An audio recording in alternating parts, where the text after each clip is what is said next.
What's up guys? Welcome back sa ating panibagong video. For today's video is magre-review and testing po tayo nitong latest model Caravision. Model niya is Kipi 8000 SD. So professional SD karaoke player. So maganda po ito guys kasi SD na yung gamit, hindi po ito tape. Mabilis po ito. So compatible siya sa Wi-Fi, pwede rin sa SD karaoke player, HDMI output with 2 microphone input.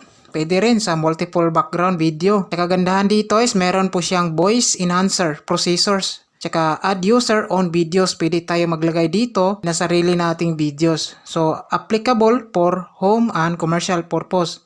Pwede natin to gamitin sa pang personal na gamit. Tsaka pang commercial. Pwede natin makonect sa Android phone natin. Kasama na rito yung dalawa pang microphone na Caravision. So check natin guys yung microphone. So, ito yung microphone ng Caravision na free. Ang model na is Caravision KM219. Ito naman yung isang microphone na Caravision. Ayan po siya mga guys. Oh. So, mahaba yung wire na ginamit. Kasama na rin dito guys yung kanyang player songbok. Kipi 8000 SD. So, yung songbok niya is makapal, no? Tapos, malaki yung letra. So, madali lang mabasa. Medyo marami yung kanta na nakalagay dito, no? So, dito tayo sa kanyang player. Check natin yung player kasama dito sa kanyang box. Bubuksan natin, guys. So, inside the player box, nandito yung kanyang remote control, Caravision Pro KP 8000 SD. So, yung battery na gamit natin dito is kailangan AAA. Kakabitan natin to mamaya ng battery. May kasama din siya guys na RCA wire para sa audio at saka sa video. Meron na rin siyang free na SanDisk Ultra na 32GB SD card. Kasama na rin dito guys yung kanyang user manual, English language. So meron din siyang kasama dito guys na remote control diagram. So kasama na rin dito guys yung kanyang Caravision warranty card. Ayan po siya. So, yung item na DVD is naka-seal pa siya ng plastic, no? So, safe na safe yung item kapag order tayo nito. So, ito guys, yung main item na Caravision Pro KP 8000 SD na premium SD karaoke player. So, ito yung front view niya or front panel. So, meron po siyang nakabalot na plastic dito. So, pwede nyo to tanggalin kung gusto ninyo.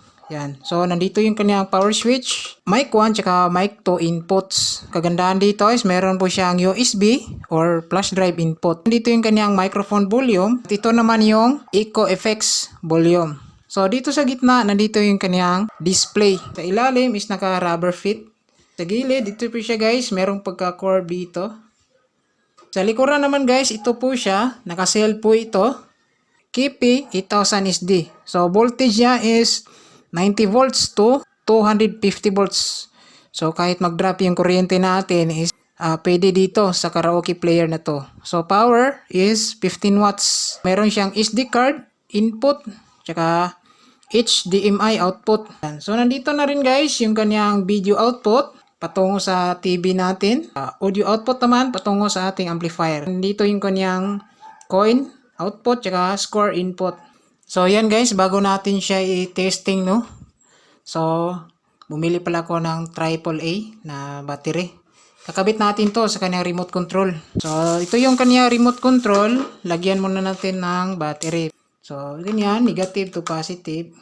Tsaka negative to positive. Ayan po siya. Tapos, kakabit na natin siya. So, dito guys, bago natin to power on, kailangan nakalagay yung SD card dito. Kasi hindi to mag-play kapag walang SD. Yan, kasi nandito yung mga karaoke songs. Maganda rito guys, gusto mo mag-update ng bagong kanta, pwede niya palitan ng bagong SD card. Tsaka siya kailangan meron din bagong songbok. Itong SD card na to, yung laman na kanta dito is nandun na sa songbok. So, ito yung SD card. Yan. So, kapag nag-click na siya, ibig sabihin nakalock na po siya. Nakakabit na siya. So, siset up na natin to sa labas. So, ito guys, bale, nagsiset up na tayo dito sa labas. Gamit natin na amplifier ngayon is Joson. Speaker, Joson Neo. Tapos, gumamit tayo ng TV. So, ito yung ating Caravision na DVD player. Yan, papakita natin. So, ito yung Caravision Pro KP 8000 SD. So, titesting natin siya. Bali, yung SD card dito is nakakabit po ito sa likuran. Papakita natin. Ayan po siya guys, so yung SD card nakakabit na po siya. So yung connection natin dito, yung video is nakapunta yan sa TV. Tapos yung audio out is patungo sa amplifier natin. Ayan. So titesting natin yung audio, tapos testing natin yung mic ni player. So ito guys, testing natin yung mic. So itong isa muna, same lang naman to. Bali sa pagkabit ito is mas maganda doon natin ito kabit sa kanyang player kasi meron po itong dynamics yung kanyang microphone. So titesting natin yung mic. Dito natin ito kabit sa mic input. Ayan. So ito guys yung mic, titesting muna natin yung mic. So volume natin mic, lagay na lang natin half volume. Yung echo is 1/4.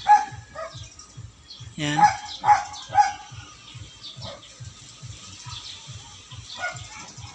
So, dito. So, malinis yung kanyang mic na wala siyang humming. Testing natin yung mic.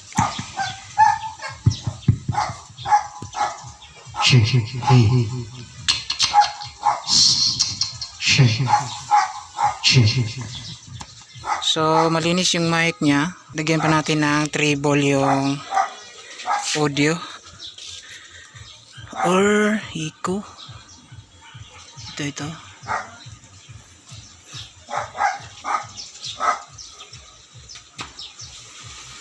Yan.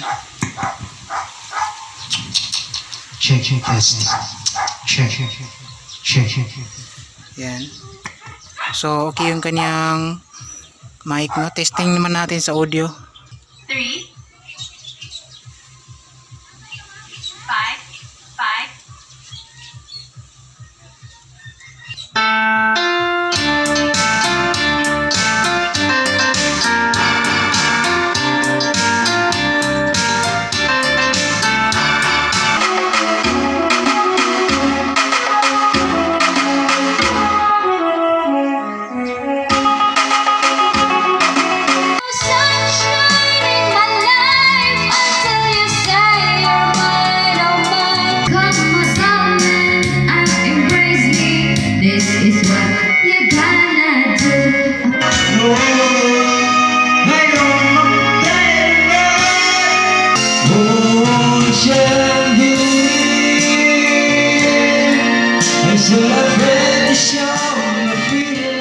So yan guys, bali na review ang testing na natin si Caravision na may model KP 8000 SD. So maganda rito guys ay naka SD card na po siya. Marami yung kanta na pagpipilian natin. Tapos hindi po ito maglo-loading guys kasi SD card na yung gamit. Pagdating sa kanyang quality, maganda yung outputs, malinis, maganda yung pagkakape sa kanilang karaoke. Sa kanyang microphone naman guys, malinis, malakas, maganda yung kanyang quality outputs, lalo-lalo na sa kanyang effects. So sa gustong mag-avail ito guys, itong klase na Caravision na brand is mabibili natin to sa Caravision official ng Shopee Store. So lalagay ko dito guys sa baba yung link kung saan natin to pwede mabili. So yan lang po mga guys, maraming salamat. God bless, saka ingat tayong lahat.